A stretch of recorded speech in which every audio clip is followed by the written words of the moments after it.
Welcome to the Saturday Morning Breakfast Mix, where we highlight the highs and lows of a particular Saturday morning cartoon and maybe some weekday ones that I, as well as many of us, grew up with, and to show why these awesome Saturday morning cartoons made weekends and weekdays just the best, and why seeing them now instantly brings back glorious memories of those carefree childhood days. I'm Winston Zeddemore, Your Honor. Look, I've only been with the company for a couple of weeks, but I gotta tell you, these things are real. Since I joined these men, I have seen shit that'll turn you white. Well, you could believe Mr. Pecker. My name is Peck. Or you could accept the fact that this city is headed for a disaster of biblical proportion. What do you mean, biblical? What he means is Old Testament, Mr. Yes. Mayor. Real wrath of God type stuff. Exactly. Fire and brimstone coming down from the skies. Rivers and seas boiling. 40 years of darkness, earthquakes, volcanoes. The dead rising from the grave. Human sacrifice, dogs and cats living together, mass hysteria. We got one!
In 1982, director Ivan Reitman was working with other producers to produce an adaptation of the British sci-fi comedy novel Hitchhiker's Guide to the Galaxy by Douglas Adams. While this was happening, Ivan had a meeting with comedian and Saturday Night Live alumni Dan Aykroyd about a script he had written titled for another project, which at the time was entitled Ghost Smashers. The script was set in a future where ghosts were very common, so much that teams called Ghost Smashers would act like police or firefighters in order to maintain a sense of law or protection all over the world. Reitman loved the idea so much that he put aside the Hitchhiker's Guide movie and moved forward into making Ghost Smashers. In the original script, a group of ghost hunters would travel through time, space, and other dimensions, taking on ghosts. Reitman, seeing that the current script seemed far too expensive to make, hired Harold Ramis, a good friend that had written for comedy classics like Caddyshack, Animal House, and had collaborated with Ivan on such films as Stripes and Meatballs, to do a rewrite.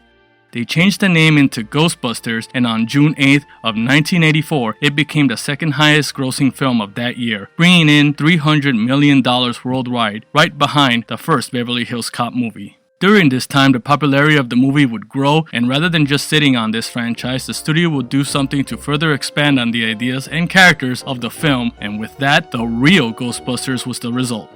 A spin-off of the 1984 movie that ran from September 13th, 1986 to October 5th of 1991 and was produced by Columbia Pictures Television, Deke Enterprises, and Coca-Cola Telecommunications. J. Michael Straczynski was the story editor and wrote episodes for every season except 4 and 7. The Real in The Real Ghostbusters was added to the title after a dispute with Filmation and its pre-existing copyright over the name from its original 1975 live-action comedy series called The Ghostbusters. After settling out of court with Columbia, Filmation would try and capitalize on the movie by making an animated series from their live-action 1975 series. It was released September 8, 1986, a mere 5 days where Deke would release their own version, confusing some of the audience at first as to which cartoon was based on the movie. As a result, the word Real was included with the title as it took place in the same universe of the movie and would last longer than Filmation's attempt to cash in on the Ghostbusters name. Funny enough, their version is now known as Filmation's Ghostbusters, which I will get into some other time. The Real Ghostbusters continued the adventures of paranormal investigators Dr. Peter Venkman, Dr. Egon Spengler, Dr. Ray Stantz, Winston Sedmore, and their secretary Janine Melnitz, and their mascot, Slimer. Like many popular franchises in the 80s, a popular toy line was created by Kenner to complement the cartoon show. Funny part of this is that the toy line actually lasted longer than the television series itself. The show originally aired on ABC for its full run, except for the second season, which ran on syndication at the same time as the third season ran on ABC, which meant that one would watch an episode with Lorenzo Music voicing Peter Venkman and watch one other episode with his voice entirely replaced with Dave Coulier in the same week. Oh, did you know, when auditioning for the voice of Egon Spengler, Maurice LaMarche noted that while he was asked not to impersonate Harold Ramis, he did so anyway and eventually got the part. LaMarche also noted that Bill Murray had remarked to producers that Lorenzo Music's voice of Peter Venkman sounded more like Garfield, who was also voiced by Music at the same time. Which is funny because Bill Murray would go on to voice Garfield in the 2 live-action films. As a result of that suggestion by Bill Murray, Lorenzo Music was replaced by Dave Coulier. Yes, Dave Coulier, Uncle Joey from Full House. Coulier would eventually take over the role of Venkman from Music, as Murray thought he actually sounded more like him than Lorenzo Music did. Since we're on this, did you know that Ernie Hudson was the only actor of the films who auditioned to play the character in the series? However, the role was given to Arsenio Hall, and Arsenio would only voice him for the first 3 seasons. Edward Buster Jones would voice the character for the remainder of the series' run. Although the Ghostbusters concept was tinkered with in the cartoon version, be it more colorful uniforms and different hairstyles and colors, these changes were mostly physical and did not at all devalue the enjoyment of the series to those watching at home. And for those asking how Slimer was changed from a bad ghost to the mascot/pet of the show, all of this is explained in the episode Citizen Ghost, which takes place right after the actual original movie. Gozer is also mentioned repeatedly throughout the series, usually in comparison to a ghost they are currently battling. Yeah? Give me an example. Cthulhu. Gesundheit. Cthulhu? I heard of him. He's bad, right? He makes Gozer look like Little Mary Sunshine. It wasn't until the third season that changes in the character's design and tone had been altered from the first 3 original seasons. Ray's character design was slimmed down to give the character a less overweight appearance, and the biggest change was to the character of Janine, whose hair was completely changed from being short, spiky, to long and straight. Her overall design was softened, as was her personality, from a wisecracking New Yorker to an almost motherly figure to the remaining cast. Her voice was also changed, with Kath Sos taking over the voice role from Laura Summer. Changes to Janine's character were eventually addressed and resolved in the season 6 episode entitled Janine, You've Changed.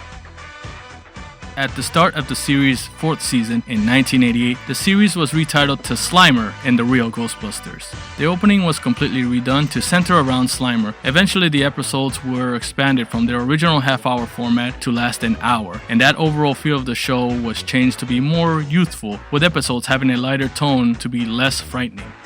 At the start of the 4th season in 1988, the show was given a 1-hour time slot. In addition to the regular 30-minute Real Ghostbusters episodes, a half-hour Slimer sub-series was added that included 2 to 3 short animated segments focusing on the character. Animation for Slimer cartoons was handled by Wang Film Productions, which gave the characters a more cartoony, kid-friendly look to the show. At the end of its 7th season run, 147 episodes had aired, including the syndicated episodes and the 13 episodes of Slimer, with multiple episodes airing out of production order. The short segments added several characters as friends of Slimer, plus an antagonist, Professor Norman Dweeb, a typical mad scientist usually accompanied by his sidekick pink poodle named Elizabeth. Dweeb wanted to capture Slimer to experiment on him and to gain personal glory. Dweeb did make an appearance in the main series, but I found this confusing as his character design was more slapstick in nature and conflicted with the somewhat realistically down-to-earth designs of the main cast.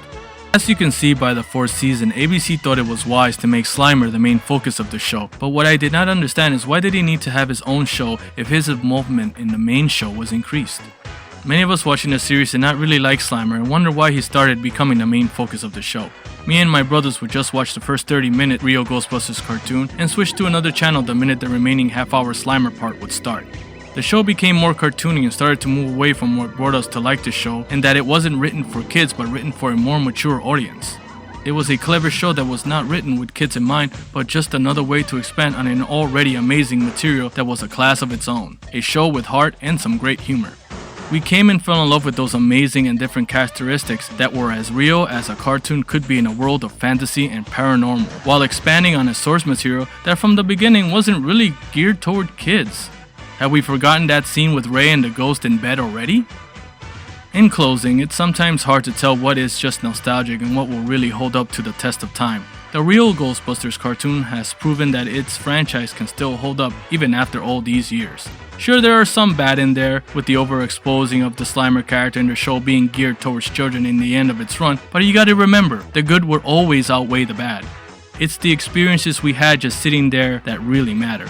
Be it good or bad, you have to remember that in the end, all of it was amazing and all of it was for you.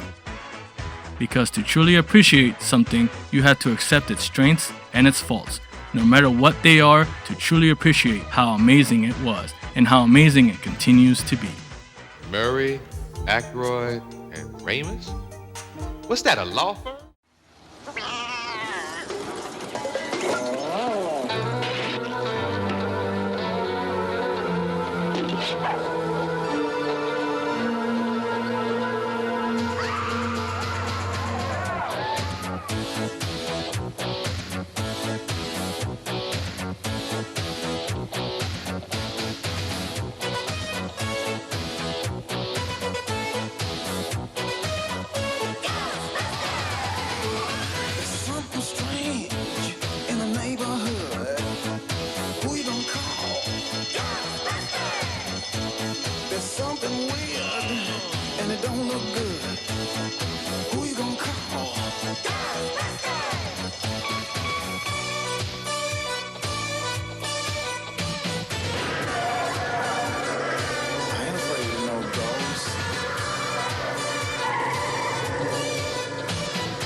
Unless you just want some more, I think you better call.